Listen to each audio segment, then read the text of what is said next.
Hello and welcome back to Cinders. Right, decision time. Do I want to murder my evil stepmother? No. You're right. Kamosa is blocking my path, but that doesn't mean that I should kill her. There's a reason why Kamosa is the way she is. She made herself the woman she is now by making decisions like this. I really don't know if she ever killed anyone, but it wouldn't surprise me to learn that she did. Would you like us to tell you? No, I wouldn't. That's precisely my point. It may be true that Kamosa has been the main cause of suffering in my life all these years, but I won't turn into a murderer because of her. Don't you see? It would mean replacing one Kamosa with another. I don't want that. Perhaps. What if such is the price of freedom? Isn't freedom all you desire? If it is really the price, then it is simply too high. I will not kill her. Then your path will remain blocked, unless you manage to split it. What does it mean? I'm getting tired of all this fate and paths talk. You can attempt to escape the influence of your false mother and flee from this town. Or you can enthrall the one who has the power over her and is sovereign of this realm. So back to this.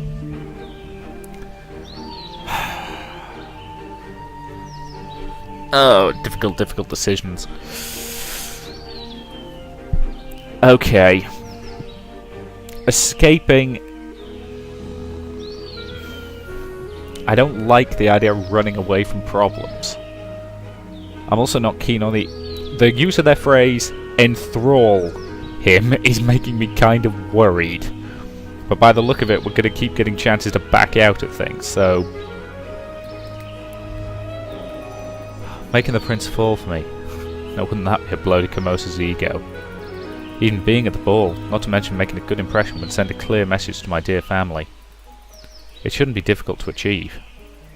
Your voice is clear and firm. It sounds like your mother's when she sang for us. Does it? Then that means that she knew how to mask her insecurities as well. I don't know if this will work. Probably won't. But I look at it this way. If I'm to flee this town like this some criminal, there's still going to be a time for that. And what life is that anyway?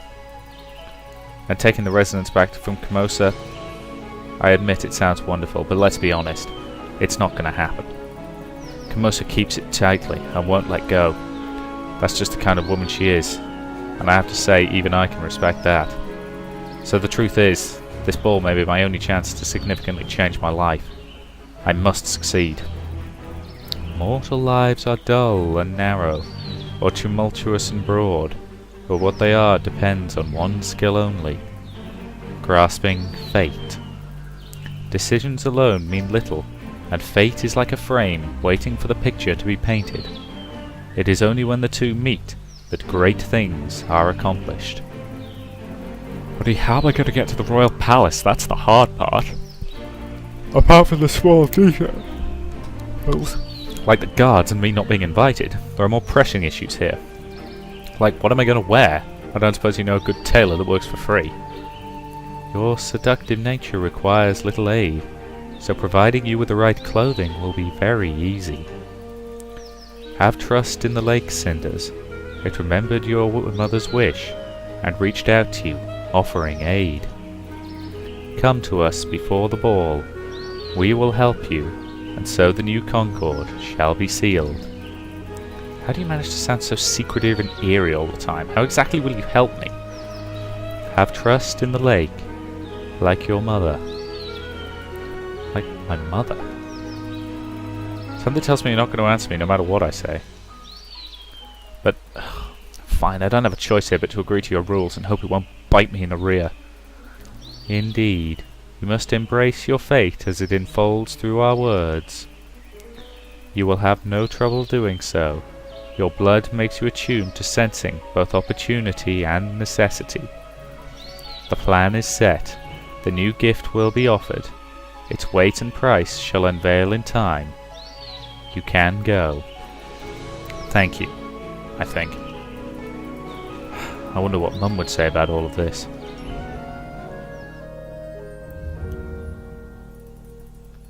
Looks like Kamosa is still out. Good. I was honestly afraid I wouldn't be able to get back in time, or worse, stumble upon them on the way home. Nobody should have to come home hoping to find all the people gone, praying to be left alone. Fortunately, with some luck, it's the last time I feel like this, somewhere everything's going to change, one way or the other. Or maybe I'm just delusional. Can a normal girl like me catch the attention of a prince? Am I really that special or attractive? It may not just be a bold plan, maybe the first sign of mental degradation. On the other hand, he might be a spoiled brat. He might torture small animals for all I know. Princes are allowed to do anything, right? It's too late for doubts and other what-ifs, though. I've made my decision. And if I want to get anything, I need to stick to it. That's my only chance at success. Alright, enough of this. I need to get to my room and stay there as usual. When Komosa comes back, I'll need to look like nothing is going on.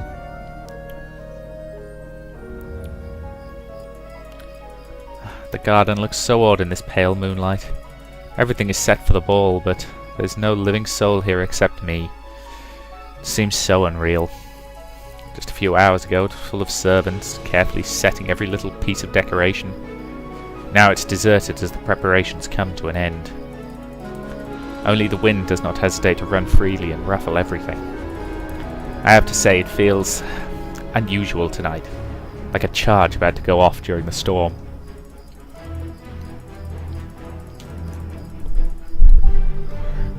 This tension in the air feels almost tangible. Our court jester used to greet people, "May you live in boring times." This feels like the grim opposite. Almost like an omen of things to come, a sign of a storm closing in. Interesting times.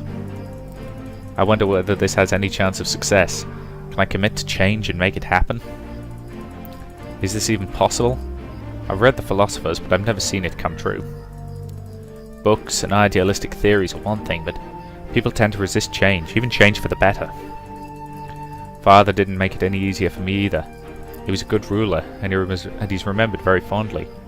Anything I'll do will be seen as betraying his legacy. It would all be easier if he had been a bloodthirsty tyrant. It feels like a storm is coming indeed. Even if I succeed, history may remember me as a renegade. And will any woman stand by me through this? Is this ball the best way to look for such a person? In the absence of better ideas or better judgment, I have made my decision the best I could. Now all there is to see things through and hope. The weather tonight really doesn't feel right. All the dogs in the kennels act as if possessed. I should get back to the palace. Let's hope for an interesting ball night and boring times. Oh, I'm glad I could finally take off that damned dress. It's badly done, badly cut, tight as hell and looks ridiculous. No corrections are going to change it. Oh, that little old man called himself a tailor. Oh, what a joke. Bet I could do a better job sewing a suit for him. Oh, I'd trim his waist good, cut his trousers tight in all the right places. The little fellow would be even smaller by the time I was done. Oh, this whole situation is stupid. No matter how tight, tasteless our dresses are, they won't make any of us princess. Gloria? Weren't you supposed to be in the garden? I was, but the weather turned bad so suddenly. I've never seen the weather change so quickly. Oh? My big mature sister got all spooked by a big bad cloud. Don't be ridiculous, Sophia. I'm not in the mood for this. Maybe you would like to get all soaked in the rain and look miserable, but I surely don't. Well, I don't see a single drop of rain outside. Neither can I. Strange. I swear I could see flashes between the clouds. Are you practicing talking about the weather before the ball? 'Cause it's not working, you're still boring. No, but I can see you're already sharpening your tongue. The prince will surely appreciate your wits. And how is your dress, Sophia? By all things held dear and holy, by all the naive people of this world, I swear, if you ask me this question one more time, you'll feel my pain. The reason I repeat the question so many times today was in the hope that it would stretch a little more over time. Oh, well, it didn't stretch an inch. The tailor did a pretty good job there. When I wear it, I feel like a properly packaged piece of pork. Why didn't you tell Mother then, when we were at the tailor's? You could have applied further corrections. Because her loving motherly eyes told me one more complaint and you're dead, girl. Your choice of words is poor as usual, but I agree with your sentiment. Mine is still much too tight as well. Ha! I always found it astonishing how my pain tends to trigger such immediate joys in your little black heart. No, it's not like that. I mean, you're right about the joy part, but something else made me laugh. Do tell me. I'm sure it's going to be utterly enlightening. Well, tell me, aren't these dresses a wonderful metaphor for our lives? I fail to see it, I'm afraid. We're trying to fit into clothes which someone else made for us this whole time, or rather the image of us that someone's had in their head. I bet they're a perfect fit for those phantasms inside Mother's mind, disciplined as pretty as dolls. Stop it! Your bitterness is getting tiring. And it stops being so childish. It's only a dress. A lady must learn how to walk, talk, and even smile if the corset is a bit tight. You know that Mother is only trying to teach us how to behave properly in society. She had to endure far more than a tight dress to get us where we are now. Oh yes, the sacrifices she makes us shine during the Great Ball. Your cynicism gives you little credit. You know very well that this is important to her. Perhaps. Yeah, perhaps it is. But tell me, sister, is it important for us? Finally, the day's over. Both dresses fit, everything's in place, and even that incompetent tailor agreed to lower the price. All things considered, it all went better than expected. It's a shame the girls don't seem to realise how important this is for them. Nor do they appreciate how much effort it takes to prepare two young ladies to make their debut in court. Especially if nobody's cared to invite them. They're not even aware of what that means for women their age. By noble standards, they're getting old and must be introduced soon if they ever are to find a husband. And without a husband, they may as well lock themselves up in this house and wait for old age to come and relieve them of their miserable lives. I hope they'll grow up soon and open those naive eyes to the way the world works around them. It's either that, or they will end up alone, in some dark and empty room, forgotten and hated by everyone. Thank heavens for the night. If nothing else, it's easier to hide oneself in the dark from the gaze of others. If no one wants to see it, it isn't happening. That's the way people work. And I learned that lesson the hard way. Is that a storm coming over the horizon? It's one of those strange cold ones. Without rain. I think I remember a storm like this. Many years ago, that night when she died. It's no good to think about things like that before I go to sleep. It's late, and the weather's turning bad. Better close the window before the storm comes.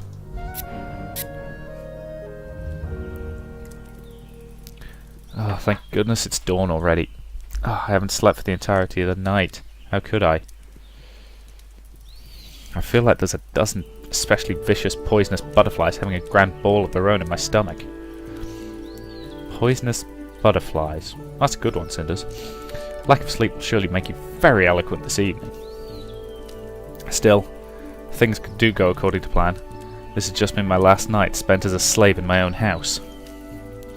I can hear Camosa's voice. Is she mustering the girls again? A private little army of two. Well, whatever training she gives them, nothing will prepare them for this evening. Oh my, won't they be surprised. As will be Camosa, the all-powerful, all-knowing lady, will be caught in a loss tonight. I think I should sneak out right after they leave the house. Time to get the dress before it all starts. So, hurry up, girls. 6 additional guards in the main hall, that makes 65, and 2 dressed up as guests following the prince discreetly.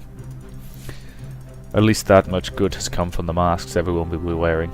Guards can be disguised and mix in the crowd. Of course, every assassin, vagabond or other villain opposing the rule of the prince will be dressed as guests as well. This is going to be a long night. The security is quite tight, but during a masked ball the chance of an unwanted person squeezing in is far too high for my liking. I guess I'll just have to follow the prince closely. Contrary to what His Highness believes, I think a proper guard presence is needed at this event. On the other hand, I'm being let go, so why do I care? The prince has determined that this is the age of politics and plots, not war. Information instead of steel. I wonder how well that will work.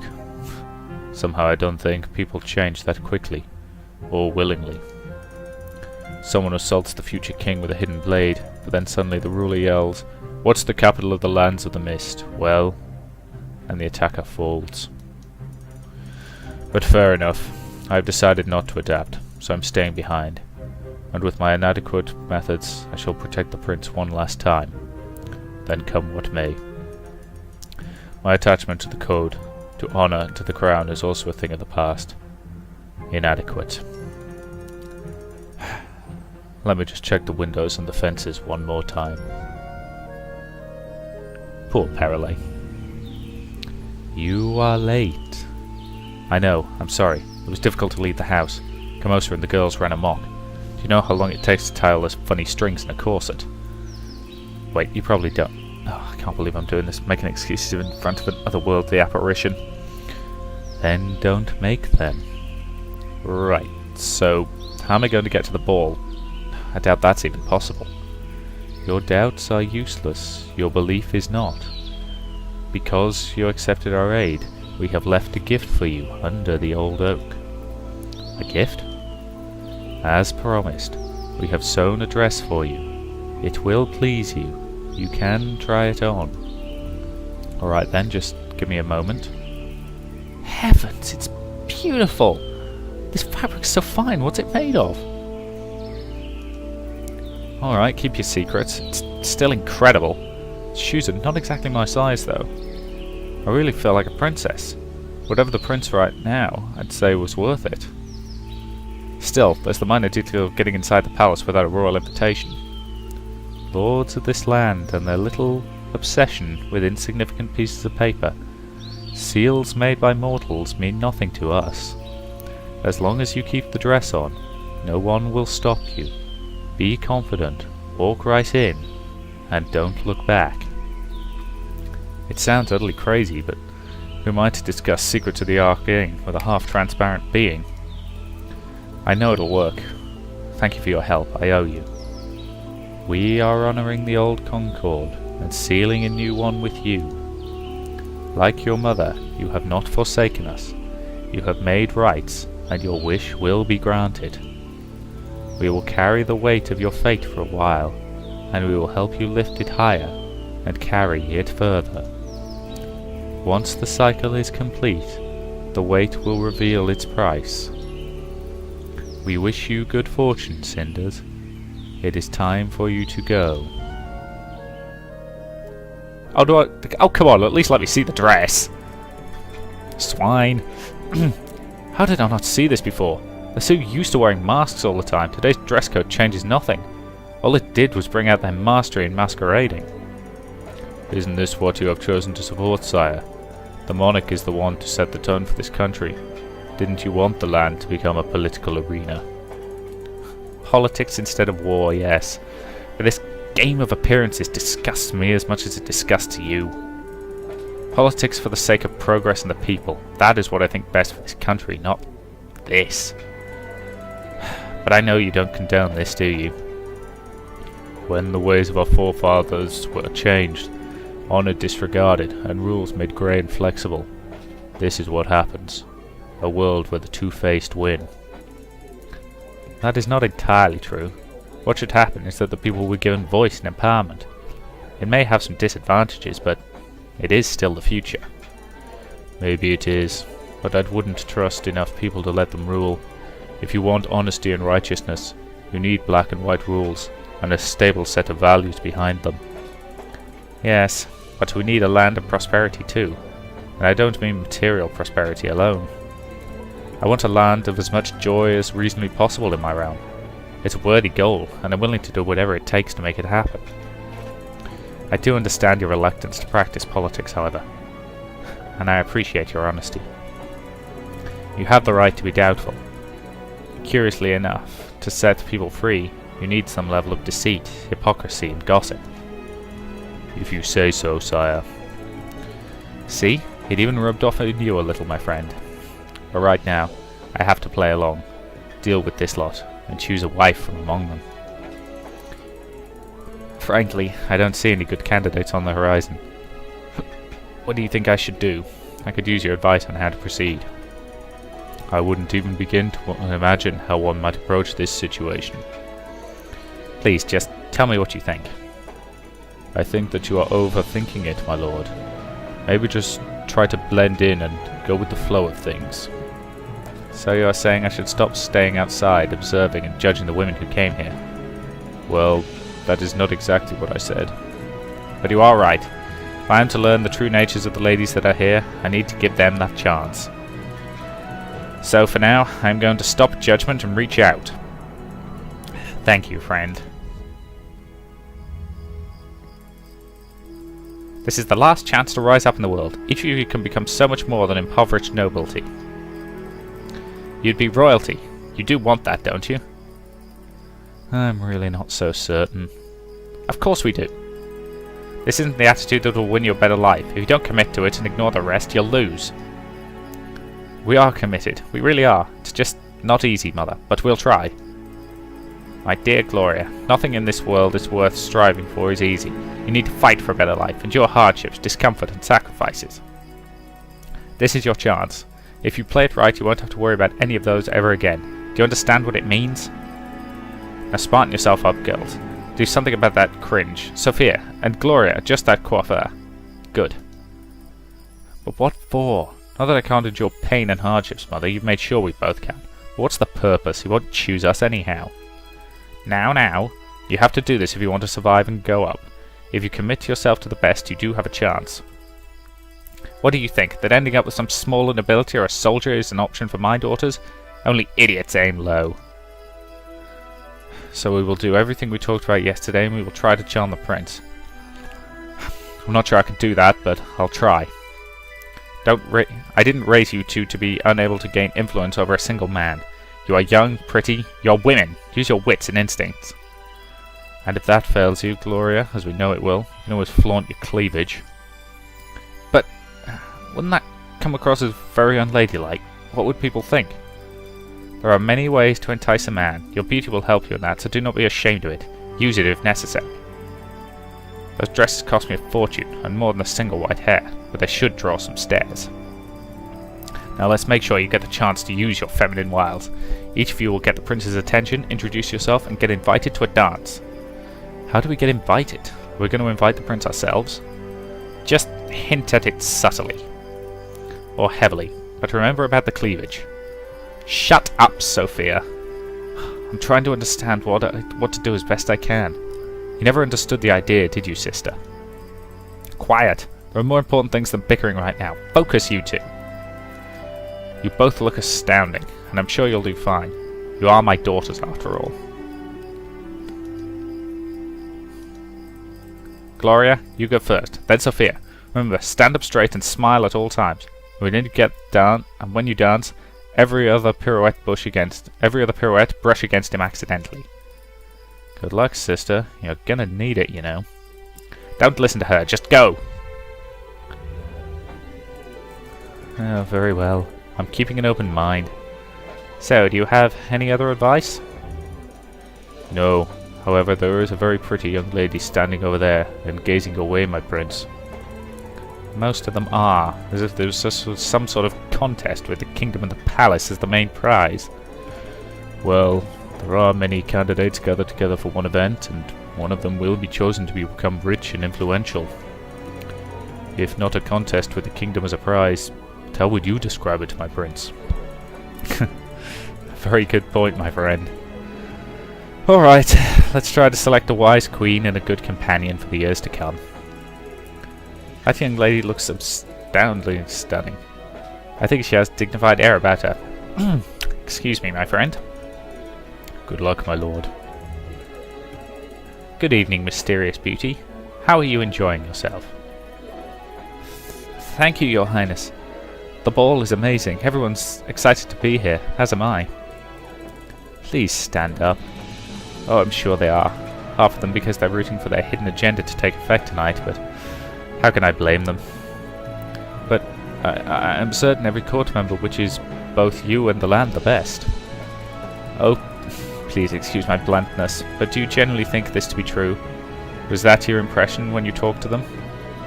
I haven't talked to many of the guests, Prince, but I honestly believe they have the kingdom's interests at heart, even if it doesn't show. Fine. Have you tasted the food? We've brought spices from the eastern lands, especially for this occasion. I'm sure it's excellent, my lord. It looks like pieces of art, and the smell is delicious. Are you sure? Would you like to try this? These small sweet rolls are a particular pride of our cooks. They're called sofins, and baking them involves the help of an alchemist. That sounds fascinating, Your Highness. It is. That is why the taste is indescribable. It's neither sweet nor sour, salty or bitter, and unlike anything known to nature, alchemically magical. Have some.